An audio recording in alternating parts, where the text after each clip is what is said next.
case you're just joining us, is Moneyline with Nancy, and we're focusing on economic recovery and growth plan of the federal government, of course, to pull the country out of recession. I think last week there was a business interaction that the federal government had with both domestic and international visitors, so to speak, or investors, trying to hear what everyone has to say.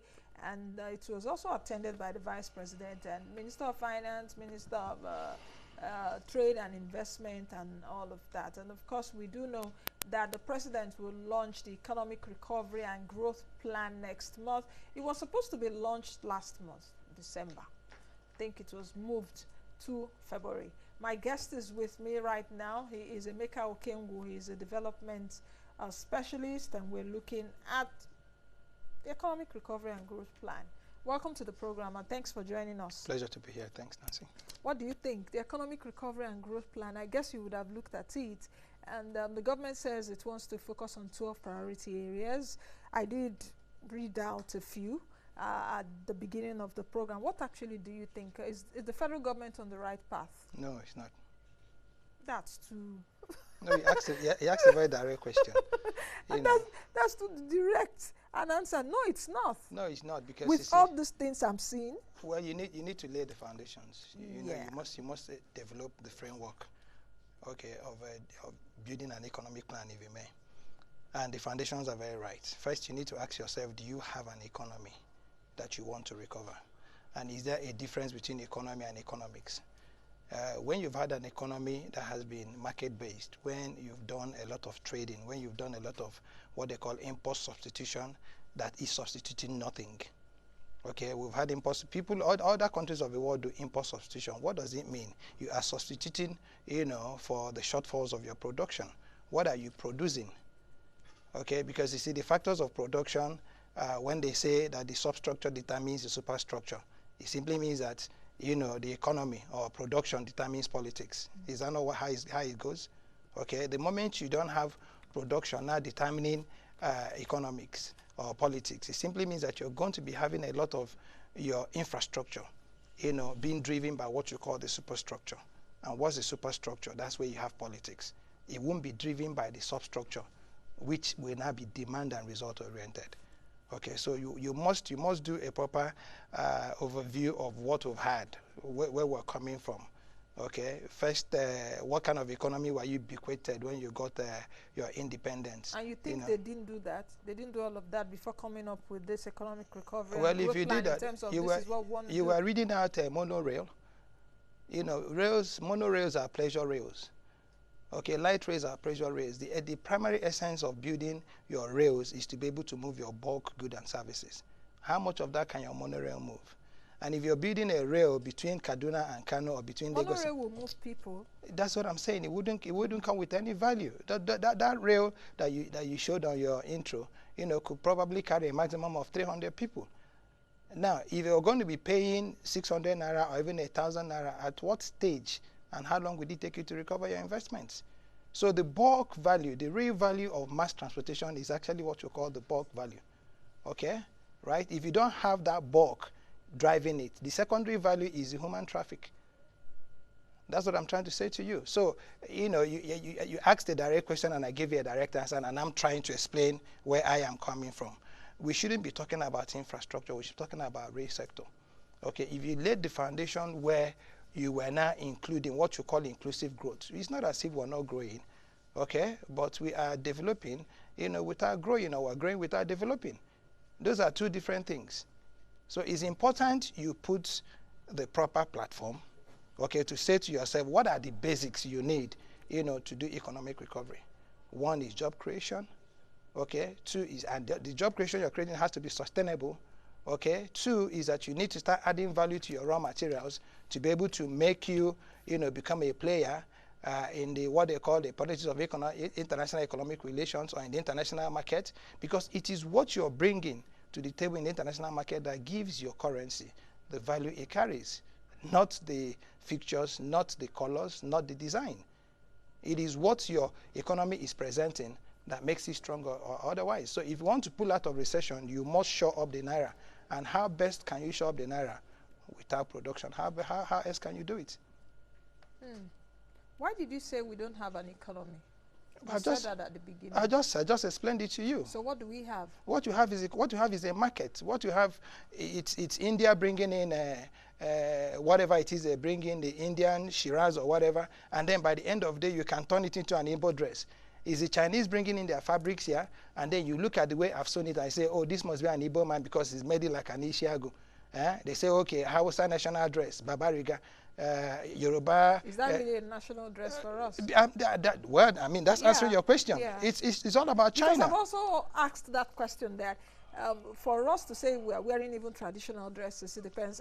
What I'm wearing now, I could also make it in a way and call it a traditional End dress. of story. What exactly is traditional dresses for us? What fabrics for us in Nigeria are traditional dresses? It's not that if I make it like, there's this style, because this senator that you men wear, senator style or something, they say, you just call it.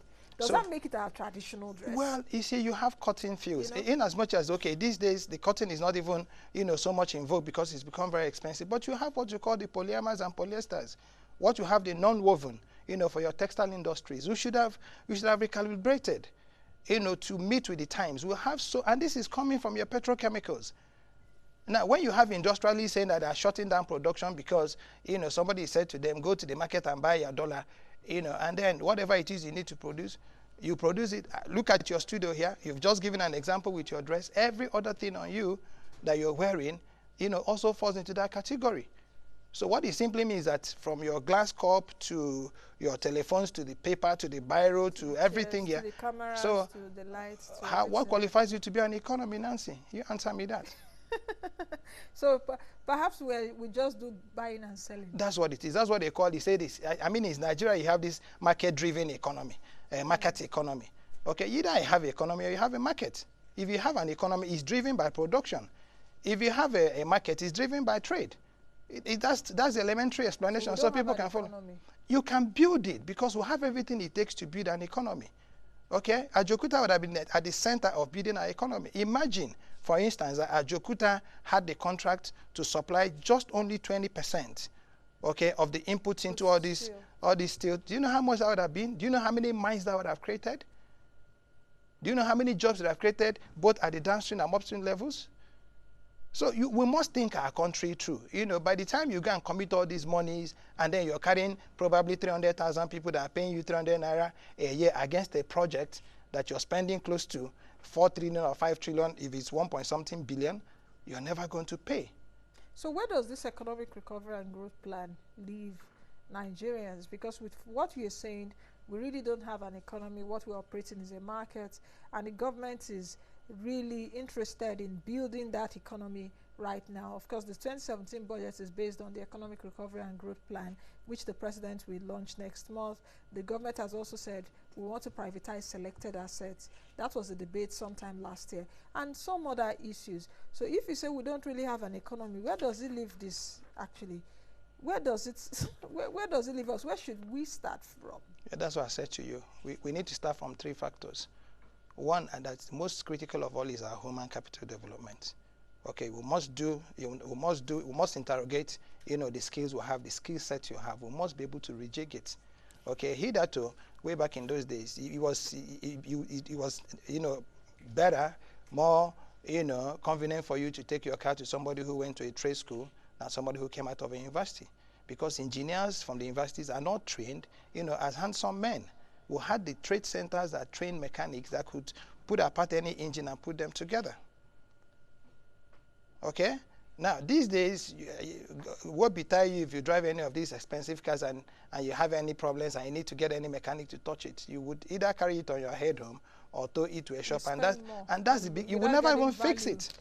Okay, because these people don't even understand it. I mean, they're still using this hammer and spanners and all that, and they're looking at what you just put a simple gadget and it tells you what to do and how to do it. So our skill sets, very important. Our so-called raw materials, endowments. I've used the word so-called because until you do what they call in situ valuations, you're not able to know what it is you have. Where a mineral-rich country says who? The only thing that can say that is data. And the only data that can be able to prove it sustainably, or substantially, is what they call drill data. So if you don't probe the earth, you're just going to be having what they call inferred values. And nobody's going to invest against that. Now, the third thing is your technology. What technology can turn sand into glass, into chandeliers? The chandeliers you have in your house are sand, nothing more, nothing less, blown up sand. Your champagne glasses, your wine glasses, your china, okay, your cutleries, everything comes one way or the other. These tables too. So if you don't understand these three things and we begin from that layer, you are just going to be doing what they call capital flight. Because out of all these things you've mentioned now, give me 10% of it that we can do locally, that will have the local capacity, local skill, local technology, or even local funding to do. How do we now promote the local skills which you've talked about? Very important, which is also a very fundamental takeaway for me, is developing our human capacity. I can't say perhaps in the last 5 to 10 years if our human capacity has grown. It could have grown in some areas, and it would have also deteriorated in some areas, because if you're taking a look at even human capacity, the basics actually is education. Primary school, secondary school, then you go to tertiary education. It's not even compulsory for everyone to go to the university. It's if you like, but if you don't want to go to a university, there should be an alternative where you can go to and develop your skills. So human capacity is very fundamental. So how do we now begin to promote that local production, which you've said, incorporating all of this? Because I don't think any will go leaving the other by the side. I think they have to all go together, isn't it? True. You know, I don't know where you got your statistics that our human capital has grown in some areas. You need to. I'm just thinking of the tech side. No. Let's just do a simple analysis. You work in AIT, okay? Just ask the management that you want them to do a simple test. Get your fresh graduates and tell them to write a script for you. No, I will tell you my experience. That has not been cool. Nancy, you won't read it on air. Yes, I can attest. So what are we talking about? These are people that have come out with first-class uppers, second-class uppers. Even in English. So that's my point. Go to our primary schools today. Okay, go to our secondary schools today. So what are we talking about really? So if we're talking about these skill sets, you know, until you understand that you need to evolve new models, new education models that will be inclusive, holistic, demand and result oriented. And that's why I'm saying to you that if we want to recover our country, if we want to re-engineer our country, we should not be talking about economic recovery. We should be talking about developing our economy, because we've never had one. That's my argument. If we now say, okay, you know what we're going to do? We have 100 million, women who are within the childbearing age, meaning that there are certain, materials that they'll be using. Something as inconsequential as sanitary, pads. You are importing. You might not import the pad made, but you're importing the raw materials that makes these pads. What are they? Petrochemicals, byproducts. Okay. So let's concentrate on that. So, okay, let's even talk about food. I mean, somebody says we're producing rice. What you're producing is raw rice. Other people are producing their basmatis, their Uncle Ben's. You go to buy this little pack of Uncle Ben's because they say it's floured, it's scented, it's this, it's packed, it's that.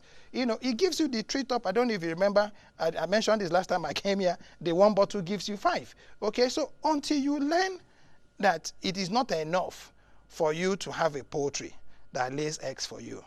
Okay, it is what you do. Can you develop feather meal out of that poultry? Adding value to. Beautiful. And that is where technology comes in. This is where the volume system comes in. So when somebody says, oh, we want to get Nigeria out of poverty, you can only get Nigeria to recover when you have pulled as many people as you can. I mean, China is no longer talking about pulling people out of poverty. China is now talking about creating on a yearly basis about 30 millionaires from the Chinese economy.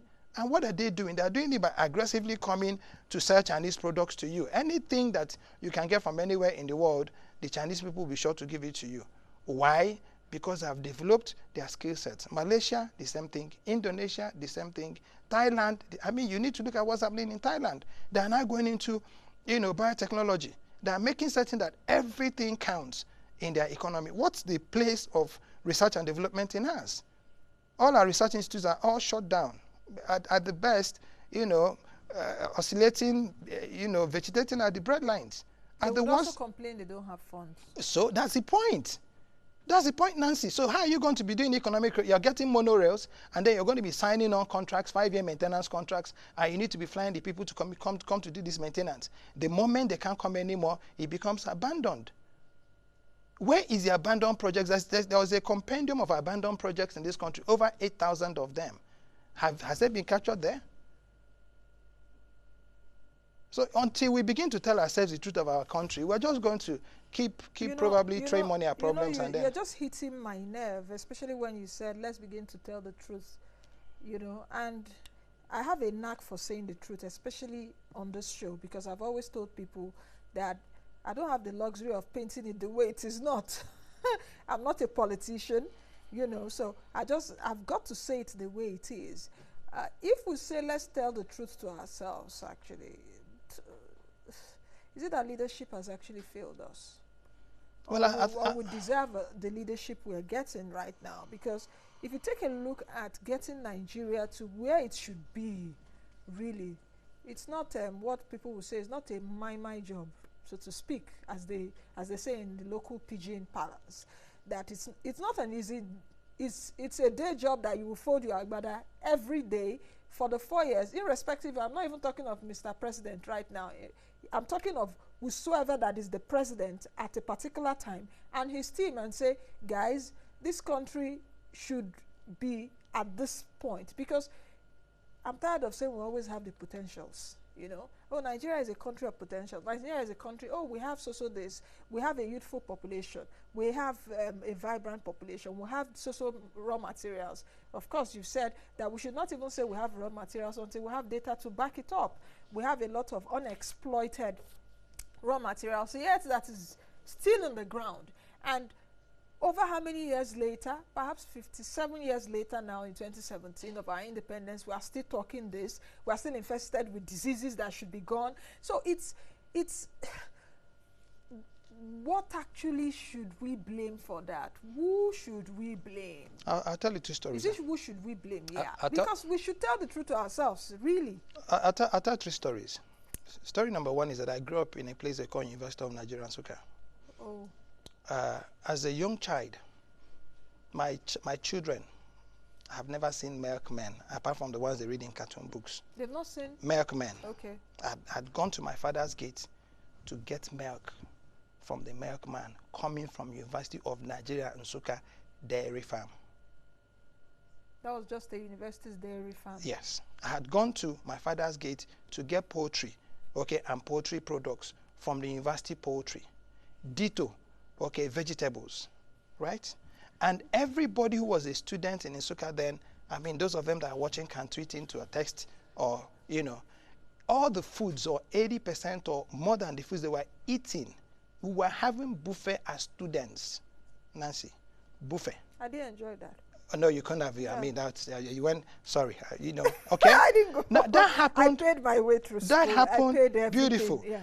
That happened. Nsukka at that time had 3 refectories, huge refectories. The new refectory, the migrated refectory, and then one other one that's somewhere, where you have the 6 flats, and had buses, was doing good business. Now, the same country here, we had the biggest smelter built in the whole of Africa.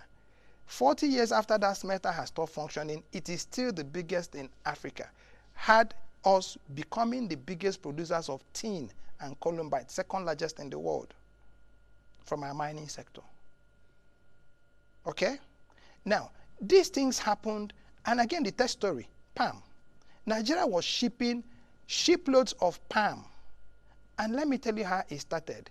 NIFO, which was the research institute, got into the research. They first established NIFO as a research institute, and he looked, if you got into NIFO, you thought you were outside the country. Doesn't be in. Yes. Okay?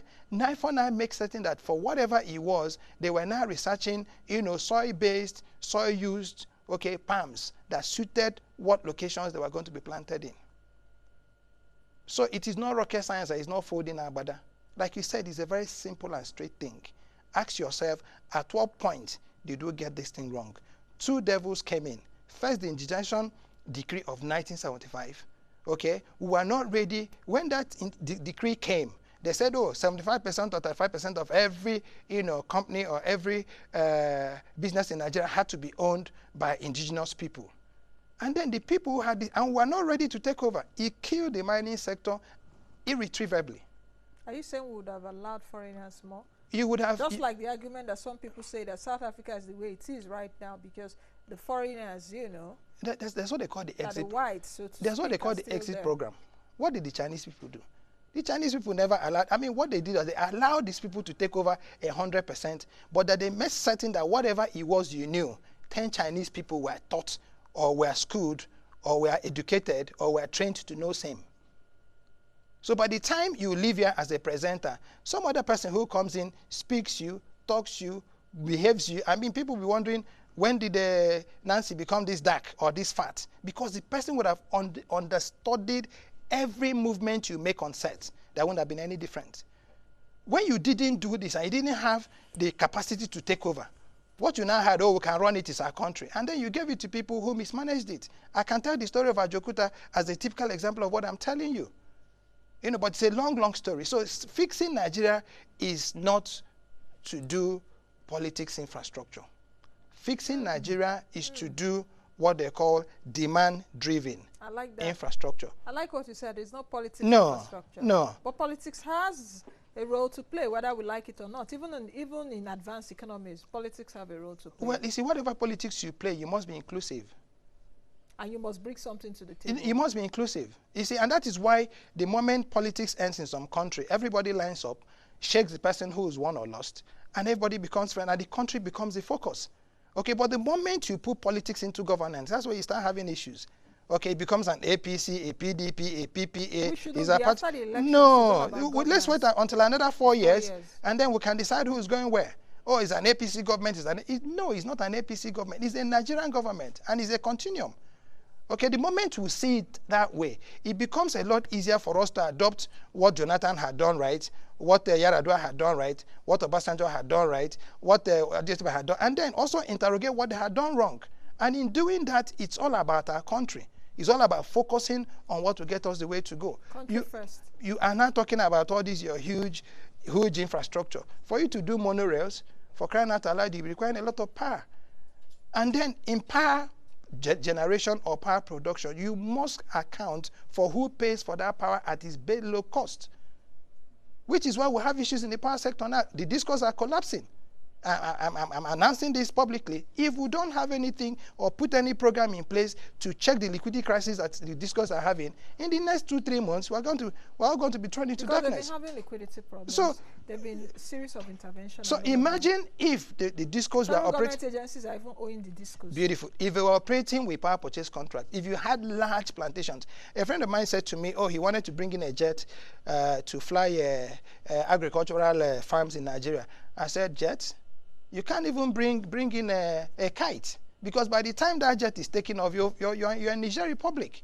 This is not like America, where you have farms that travel for probably 50, 30, 40 kilometers, which is possible in Nigeria.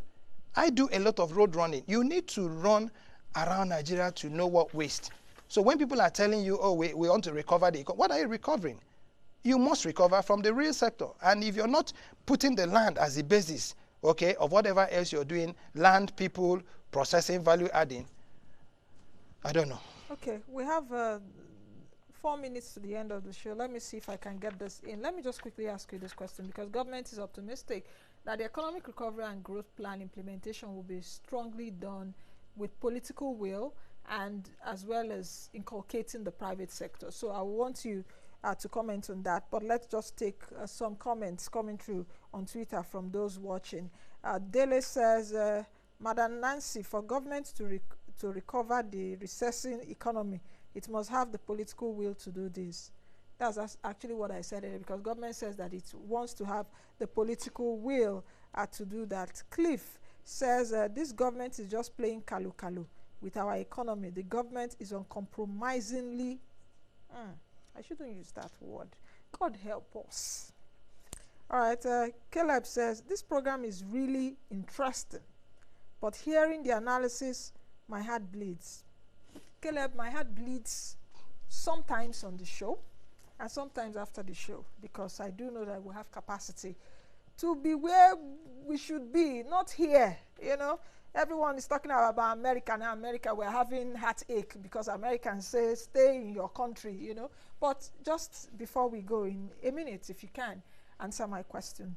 Political will is not enough. Political will means that you want to do well. Meaning well and doing well are two different things. Okay, yeah. You must have the framework.